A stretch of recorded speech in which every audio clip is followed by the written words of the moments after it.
This chimera called peace, let us first try to understand it as a matter of human anthropology. To state the trivially obvious, masculinity lives perpetually in a Hobbesian world of conflict.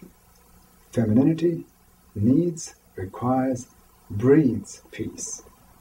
Such are our instinctive natures.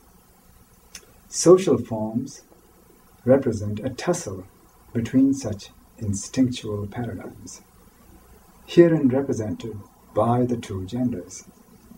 The triumph of the masculine principle is given in the crowning form of empire, a historically ubiquitous form, which is quite simply patriarchy unbound.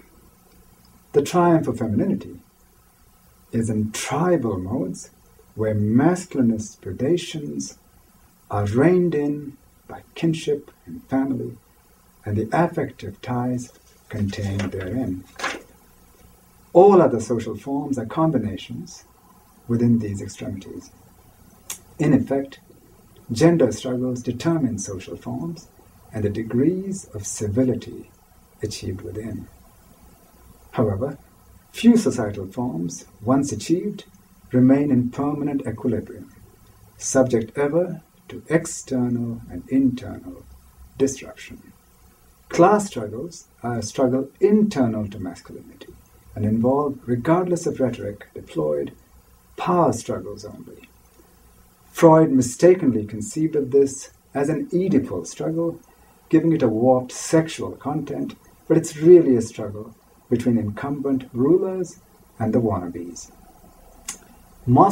Gaetano Mosca understood these issues far better than Marx, that what is called history is simply the graveyard of aristocracies, i.e., ruling orders of men. However, even the tribal modes, say the Bushmen, for example, is still a patriarchy, but a bounded one. Robert Michels, experienced in German social democratic politics, once pronounced an iron law of oligarchy, obtaining in matters of power. But that much is not untrue. It were better to refer instead to an iron law of patriarchy, within which the former is ever subsumed. Now we are, for better or for worse, a species of hominids. Our natural state is a tribal one. The tribe is the human herd, and the extended family is our constituent pack. Au contraire, nation and state are imposed, artificial, ideological entities. Now nature, we might readily agree, is red in tooth and claw, and so are we. But we hesitate to understand that we are ourselves precisely that. What stands in the way of such comprehension is modernist ideology based on Judeo-Christian theosophy and many similarly inclined religious traditions, with their coddling fables of Genesis and its mythology of human perfectibility.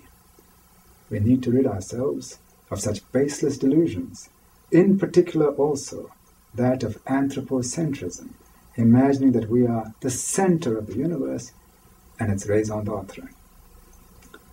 The idea of progress is a Euro-modernist myth. The world today is no safer nor better for the perennial structural victims of patriarchy. Women, minorities, native peoples, the weak, and the indigent. The real balance of good and evil, indeed, rarely changes in any predictable or stable fashion across history, despite alterations in perceptions of good and bad. In fact, our means of destruction are unimaginably greater today than even 100 years ago, and get more lethal every decade.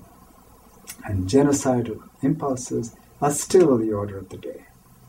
Men have not changed, neither have women. Fundamentally, despite the efforts of modernism to try and clone women in the image of men under the spurious ideology of equality.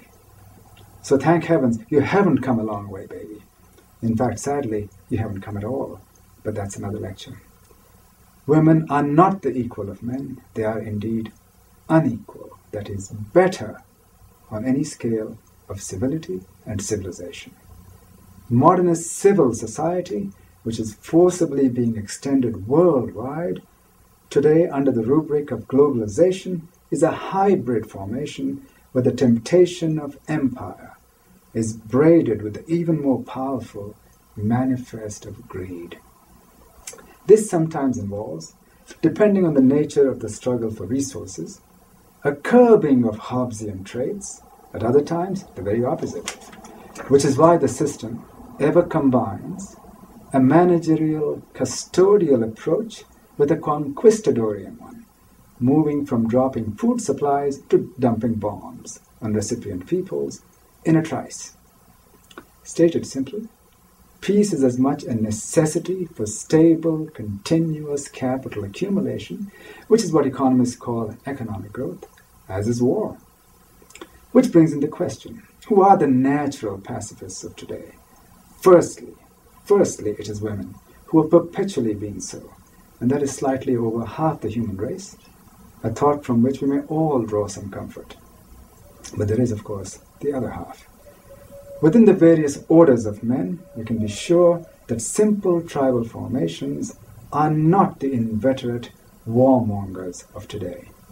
Indeed, all those involved in the moral economy, and these include most peasants and workers, are not amongst the first phalanxes of warmongering, though they are far more easily drawn into wars for being in a state of dependency upon modernist institutions for their survival than, say, the Australian Aboriginal peoples who are not. So in an objective sense, more than half of human society is not a natural flag bearer for war. But there's also the subjective side.